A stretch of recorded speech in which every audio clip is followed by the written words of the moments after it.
Silent Hill 2, Uh-huh. and holy fuck. Holy shit at that finale. Yeah. That the letter God damn is like the that best letter. monologue in any game ever. Yeah, so as it was going down, it was really like, why does this stand out so much from the rest of the game's voice acting? And I kind of caught wind that the lore is supposedly that that's because that's the actress's first read of it with no direction, just emotionally responding to what Hmm. was in the letter. Now I don't know if that was like some kind of headcanon created thing. It sounds like something that could be fan lore, but I don't know about that, but like the characters in Silent Hill 2, outside of one child, are all complete goddamn weirdos. yep. Um, and the person reading that letter is not, and is just going for a hyper realistic, Mhm. emotive take on said letter. Mhm. And I think the dichotomy between the bizarre, but I'm going to call it bizarre realism Mhm. performances of the other characters, and the hyper realistic portrayal of the letter, is it helps. It does, and I think that even going in, so Reggie was completely cold. For me, obviously, you'd been talking to me about this game for years, so you Yeah, know, it's good game. yeah, I had a bunch of like preloaded information. I remember like some long ago discussions about Pyramid Head and long ago discussions about James, and whatever we talked Yeah. about SH2 for a while, and all all that still being you know known by me, it was Mm. still really really good getting to it. And it's interesting how the endings play out this time around, because unlike the last time where it was like, oh, good plus bad minus, that's what it Yep. is. Here it's just the leave ending, the Yep. in water ending. It doesn't Yep. necessarily, you can take your pick on it, but the feeling, of course, is like, yeah, I think you're in water ending, which is the one we got. Same Uh, one I got the first time I played, by the way. yeah, because and like when you go look at the requirements, it's like, well, of course you're gonna get that if you're doing what the video game tells you to do, right? Yeah. Like when it's like when you meet Maria and she's asking you to go places and do things, to you you're like, yeah, but this is the video game telling me to go places and do things like every other video game. Why wouldn't I do When those I things? when I played that game in 2001, the leave ending was definitely the most appropriate for me. Sorry, the in water ending was In definitely the water, most okay, appropriate for me. And when okay. I played it many years later, the leave ending was much more appropriate for me at the time. I think we can all agree that the actual worst, most depressing ending is the Maria ending. Maria ending is It's fucked. vicious. Yeah, yeah. Like, well, the implications are that he just gives up in Yeah. well, they're both giving up, but the thing with in water, One is you give up, and the other is you give up and pretend. yes, give up and pretend, exactly. um in water, to me, um I was looking at that as like, so the way the requirements are for in water are basically, you need to play with your life on danger often, don't heal as often as you can. Look at the To me, I'm knife. like, but I'm just min maxing my health items. Yeah. I'm basically like, if I can heal instantly, I'm gonna wait till I need to heal instead of like burning through whatever healing Hmm. abilities I have on a small heal.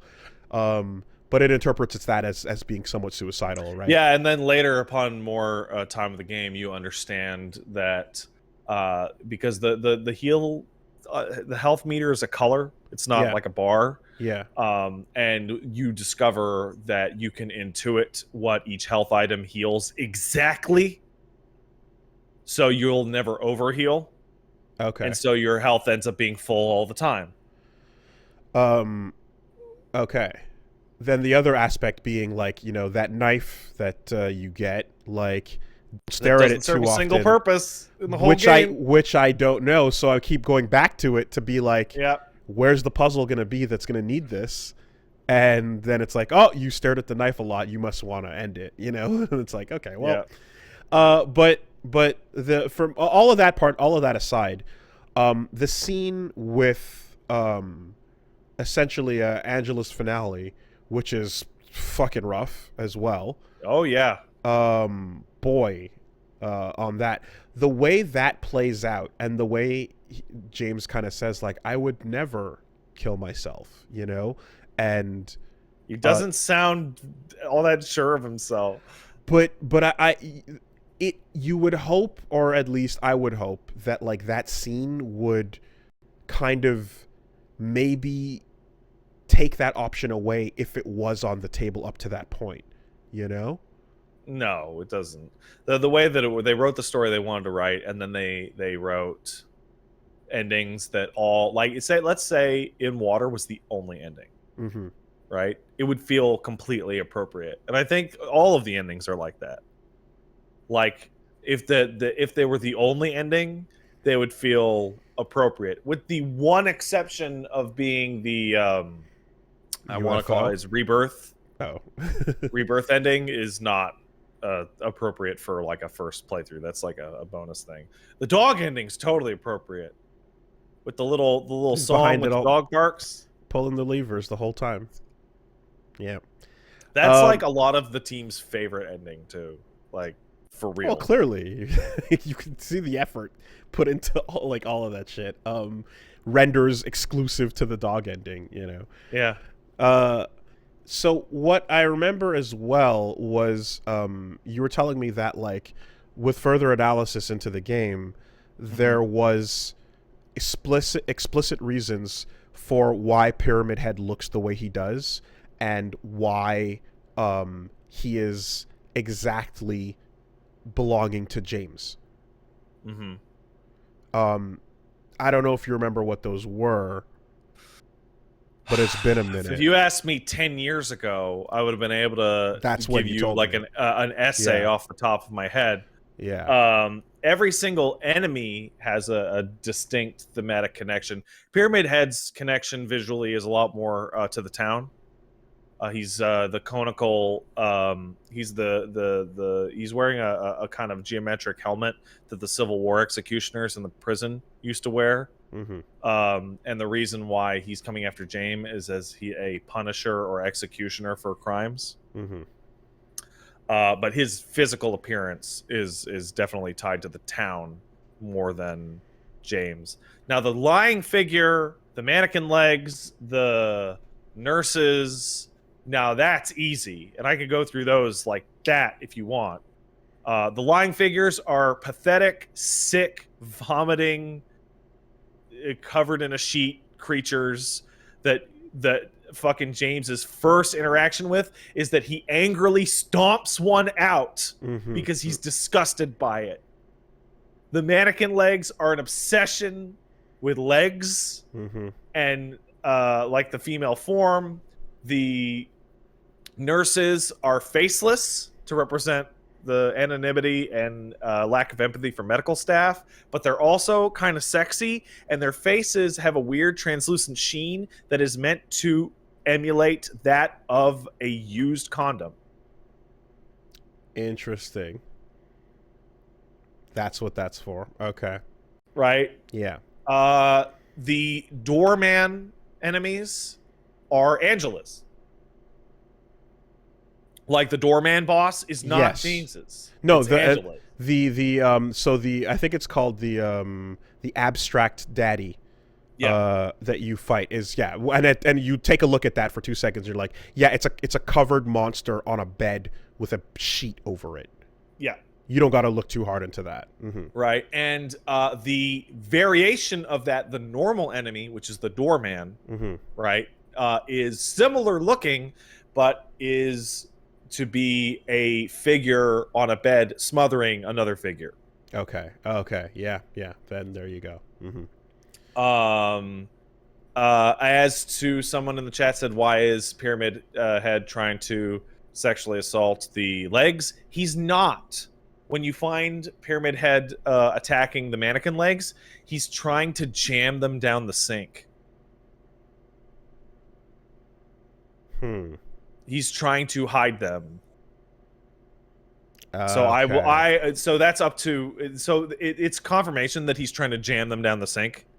As for interpretation, you can say that James is trying to hide His extramarital affairs, or his embarrassment, or his shame, or the entire sexual aspect of his being, pretty yeah. much. Yeah. There's also a lot of like little tiny baby things that you can go through and take a look at yourself. This is probably the most dissected thematic game of all time. Mm-hmm. But my personal favorite is one that is like, it plays with your conception of what video games are talking about, because like you ever see the interview with M. Night Shyamalan where he's talking about The Sixth Sense, and he's talking about how nervous everyone on the cast felt about the scene where the kid's telling Bruce Willis he can see dead people, and they're zooming in on Bruce Willis, and it's like his fucking frame on a theater screen, and they're like, this is too much, right? This is way too much. Everyone's gonna get it, right? No, turns out flew over everyone's head.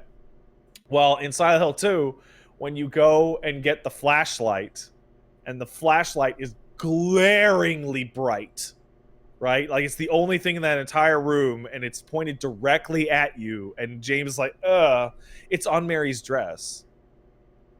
The mannequin that it's sitting on top of are Mary's clothes. Yeah. And then the instant you take the light off of Mary's clothes and the spotlight comes off of James, he gets attacked by the mannequin legs. Okay. We As did soon look at as soon as the self-reflection ends, the female form shows up to and attack attacks him. Interesting. I did look at the photo at that point on the mannequin and catch that's the same dress. Yeah. But that's exactly it. I remember that whether it was like through video essays or forum discussions, I do remember like a good. Honestly, it's more than 10 years ago. This was like fucking LaSalle era, where you were like going into some of the extreme like detail that some of this stuff referenced, which is fucking fascinating, and really really honest. I don't want like saved is too strong of a word, but the letter reading does so much. Oh, it does so much for the finale of this game. Yeah, it is another just fuck. I mean, yeah, I told you like Bad Minus was like pretty fucking crushing. Yeah, but and then you get here and you're like, that is annihilating in a completely different way, because it's just like you can't completely blame anybody there. Yeah. It is the shit roll of the dice that life gives you. Yep. And then you have to, decide who you are. But in the complexity of, like how Mary is like responding to James when it's like someone walking toward, knowing that they're going to die, walking towards that end, and then having that hostile reaction followed by apology, followed by like, what does she actually want? And the answer is, it's complicated. Anyone who knows they're going to die is going to have a fucked up, complex reaction to that. They're going to it's not going to be a cut and dry, oh, it'll be okay, just, pull the plug, or fuck you, get away from me. It can be both, So, you've gone through 1 and 2, which are excellent, and 2, like you're now like fully locked in, like, oh, that's why people won't shut the fuck up about this game. 3 is great, and 4 has its charms, but you finally have reached the point where I can unironically tell you SH2 is so good that it ruined Silent Hill forever. So this is what I was told, is that the discussion, that I had afterwards, when we were like looking at all the different endings and putting it together, is where people were saying, so here's what you can understand now, is they never got over this and they kept trying to do it. So specifically, new developers. 3 is more about the cult, and that's good, right? 4 is just way out there, right? And then all the ones afterwards, Homecoming, Downpour, Shattered Memories, right? Mm-hmm. They're all like, hey, what if we did that Silent Hill 2 thing again? Now, Shattered Memories does have some success. Yeah, I enjoyed what I remember. Going The through others that. sure as fuck don't. Boy, even Silent Hill Origins tries to do this, and it's like it's weak. It's weak. Yeah, I can see how, like, I can see how attempting to redo this, because it's also so simple, right? In terms of its ingredients, like, it really does not appear to be that complex. But They're just cooked perfectly. But that exactly, right? Anything done masterfully will appear effortless. Yeah. And so the attempt to recreate that in its in its simplicity can go so horribly wrong. So, like, if you continue It's playing this salt, series, pepper, and steak. How can you fuck it up? Right? If you continue to play this series, I have a factoid for you to keep in the back of your head that plays into every single one of them over time, and it's over time, not like sequel to sequel. Mm-hmm. It is the only video game franchise I can think of in which this has ever been the case. But every single game in the Silent Hill franchise sold less than the one that came out prior. Okay. There are Silent Hill 1, 2, 3, 4, Homecoming, Shattered Memories, Downpour, and then Book of Secrets, or the PSP one, whatever it is. Every single one sold less copies than the one before it. Well, Origins was in there too. So there's 9 games. Mm-hmm. I will say this, that if I do play anything else in this franchise, I'm still going to go into it with an open mind and make my own conclusions of what I'm seeing. I'm gonna give it the open-ended shot, knowing that, like, yeah, this is how the franchise plays out after 2 is finished. People just pointed out that PT had 0 sales, therefore finishing the trend.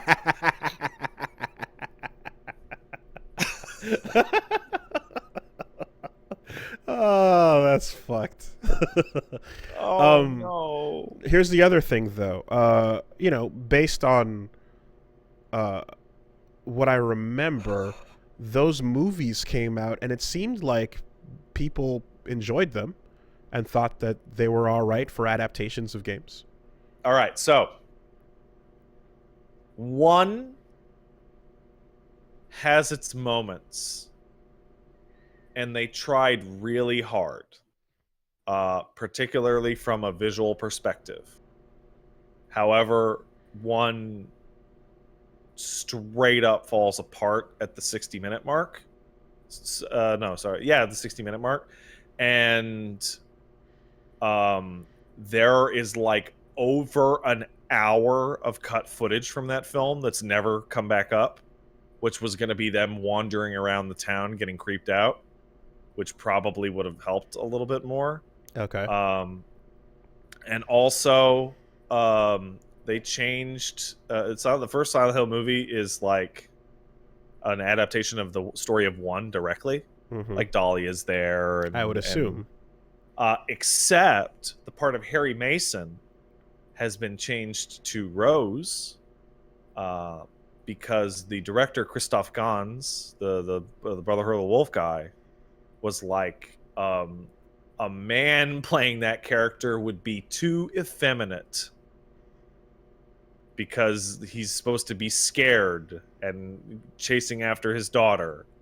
And it's like, I didn't know that. Okay. yeah, it's like, yeah. Uh-huh. Having a main character that's a man that's scared of monsters, that's too gay. Boys don't get scared.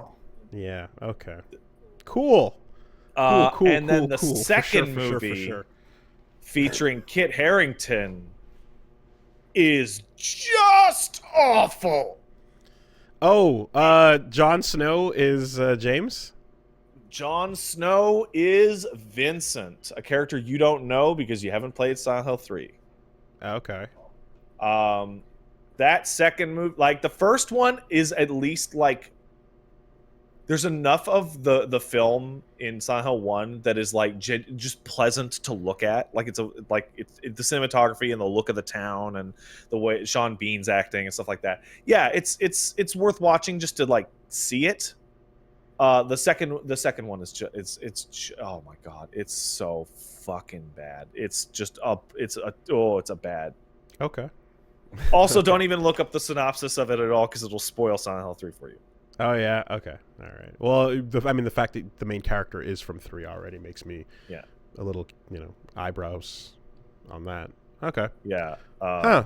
All right.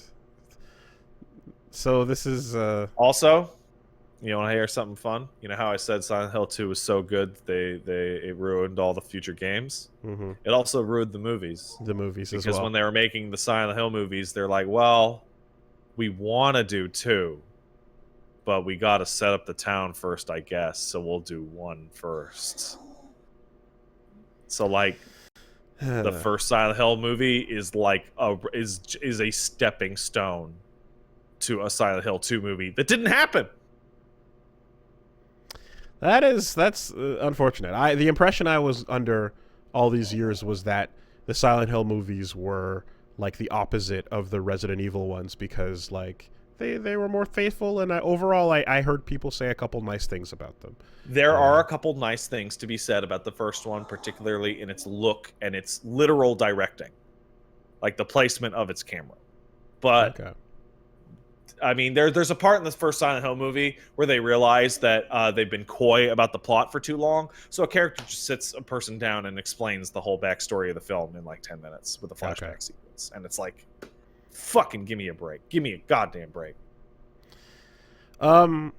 Well, yeah, no, that was a really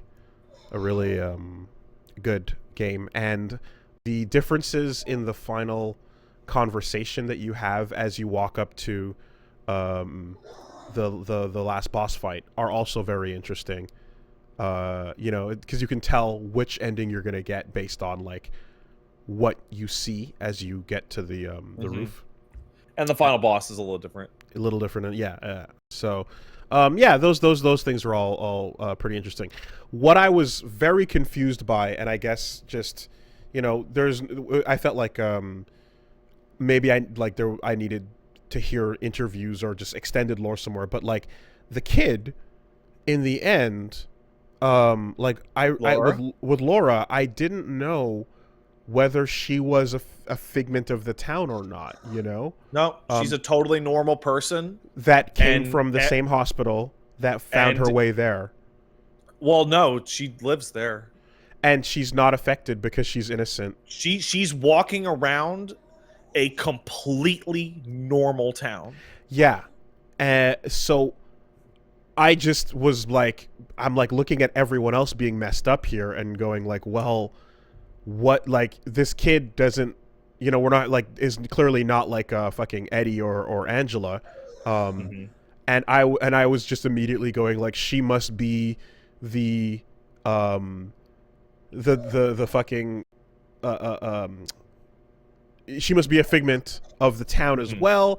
And I mean at one point, and I'm like, are we looking at another Alessa situation where Maria is like Alessa and then the kid is the Lilith to the situation, So you're diving into something that people who play these games and care about these games have been arguing about for like decades, which is in Silent Hill 1 they talk about the other world, and they also make a distinction between being transported to the other world and having the real world become the other world, like when you see the floor turn into the grating. Yeah. Silent Hill 2 plays that a bit more in that areas aren't like hell and they appear to be personalized. Like you see Angela's and it's flame, right? Yeah. You see James's and it's overwhelmingly decay. Yeah. Right? And then 3 has more of it, and it's unclear what is happening. There's an argument to be made in Silent Hill 2, specifically, that it is like 99% perception, in that like James is walking around a otherwise normal town looking like a psycho. I mean, like yes, because you end up on the grading floor at at a point, but I feel like there is a distinct ratchet upwards the moment you go down the hole, so to speak, which is also such a fucking moment. But when you find the graves and you go in, like the dial cranks up to fucking 11. Yeah, So well, it's there's one just of those things. there's something to distinguish between what he was walking around in before that point and after. It's one of those things that people argue about it and argue about it and argue about it. What parts of Silent Hill 1 are real? I'm going to go with almost all of it. Mm-hmm. I think that's fairly clear, right? Like people's locations and their states and time, and even if they're being teleported to other worlds or whatever, it's pretty consistent, right? In 2 and 3, it's not nearly as clear.